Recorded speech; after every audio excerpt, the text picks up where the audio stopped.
سلامونه درنو لیدونکو، نن درته په زړه پورې مطلب لرم. تمه ده تر پایه یې وګورئ او زموږ چینل هم درسره سبسکرایب کړئ.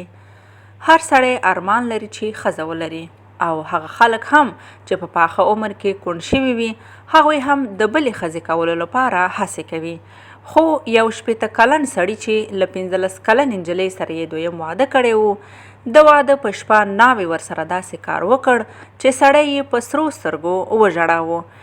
د هندي رسنیو د راپورونو له مخې د اترا پردیش د قنوج سیمې اوسیدونکي راجندر چې 4 لوڼې یې درلودې او 6 کاله مخکې یې میرمن مړه شوې وه، دویم واده یې کړی و.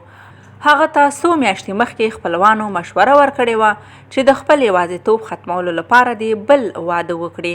راجندر هم د خلکو په وینا 4 میاشتې مخکې واده وکړ او ناوې یې کور ته راوسته. په راپور کې ویل شوي دي چې د هغې د ناوې سره یو بل کس هم راغلی و او د واده په شپه ناوخته دغه سړي ناوې ته وویل چې مور یې ټکر کړی دی او باید چې ځان ورسوي.